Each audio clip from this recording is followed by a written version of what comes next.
One of the things I always try to do on a pretty regular basis is keep searching on the internet, either on Facebook Marketplace or on Craigslist or wherever, for MG midgets that are for sale, particularly parts cars. I want to look for parts cars. It also gives me an idea about kind of what they're going for.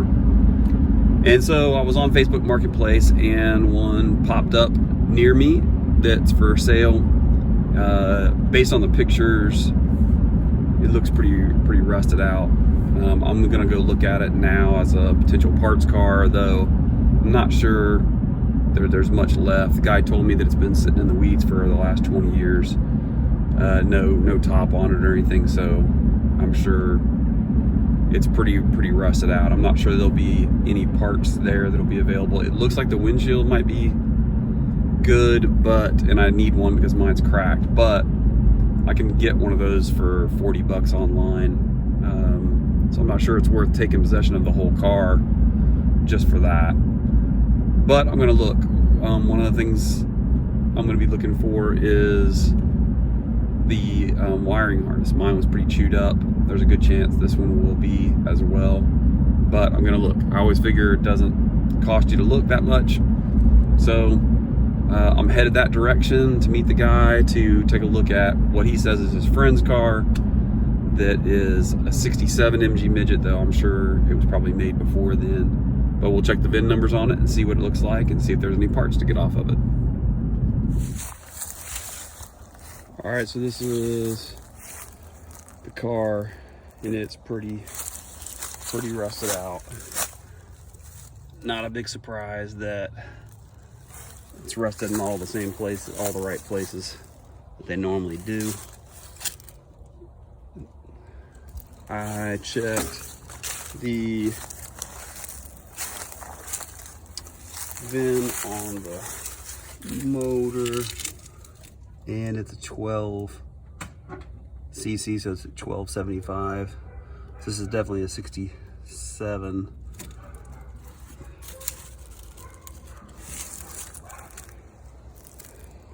The windshield's not bad, but boy, she's pretty rough. Yeah, you look familiar. I know you from somewhere. I've run into you or sold you something at some point. Maybe. Yeah, you look awfully familiar. Maybe. I'm not over on this part of town that much, but. Do you have Well, as I suspected, the car was pretty rusty.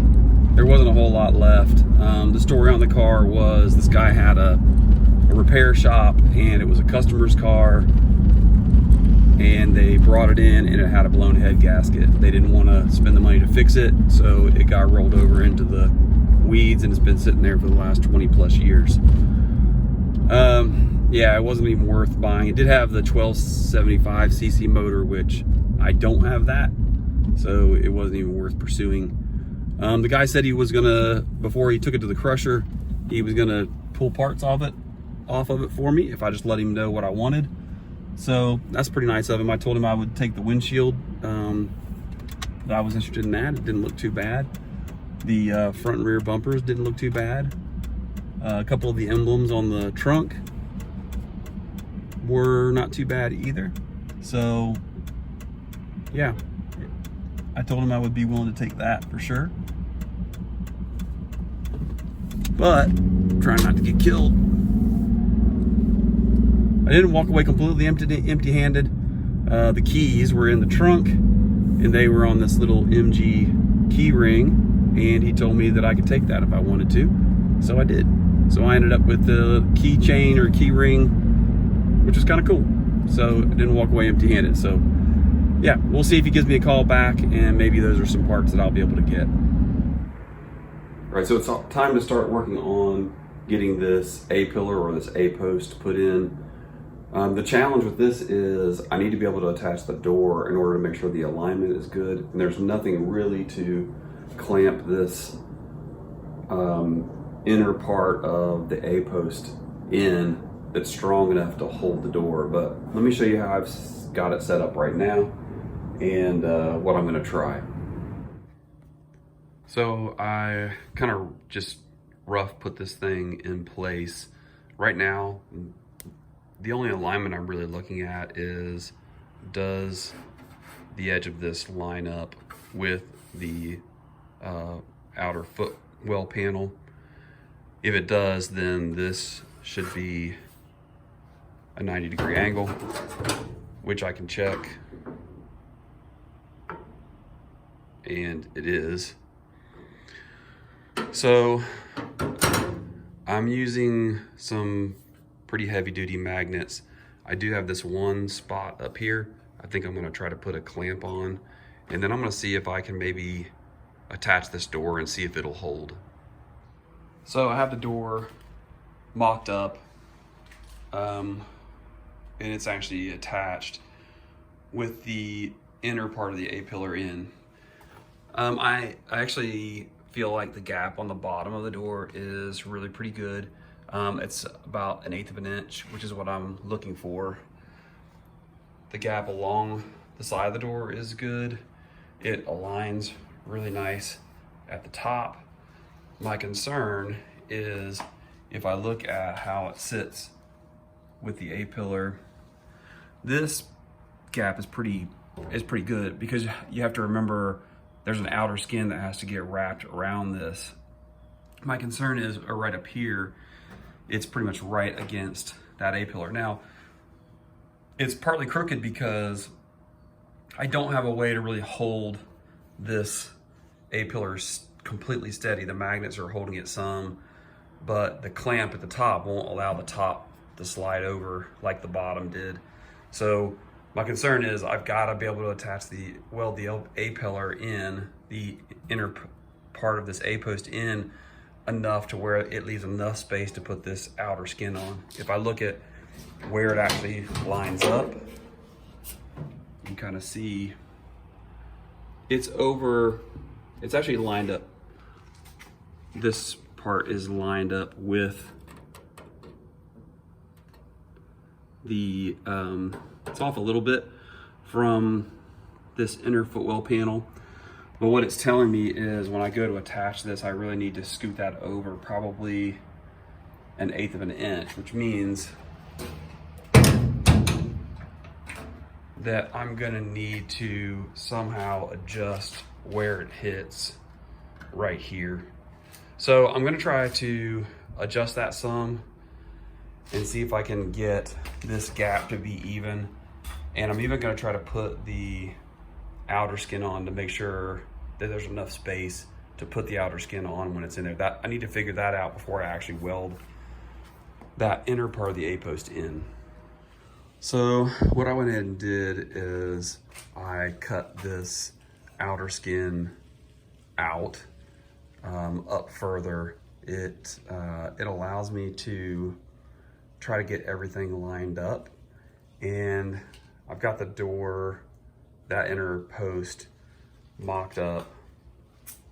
I've got some spacers in on the door because it's like the hinges aren't actually in, but I've got spacers on the bottom to keep my 1/8 inch gap. And now the gap up this A-post is right where I want it to be. And it allows me still enough space to put the outer skin on and the door not actually be in the way. So one of the lineup places that I'm seeing is, I think probably originally, and I cut it to get all the stuff out, is this probably was one piece. And so if you see in there, this should line up with that. So what I feel like I'm doing is, if I line this up with that and I make sure that the A-post is at a 90-degree angle, I think it's gonna put me in the right spot. So I'm gonna prepare everything, put the holes in for the plug weld, prime everything, then I'm gonna mock it all back up again, and hopefully I can get it in the right spot, and I'll be ready to weld it in.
Okay, I've got this A post or this A pillar welded in. As I went along, I just made sure that everything was lined up, that it was square at 90-degree angle to this bottom sill.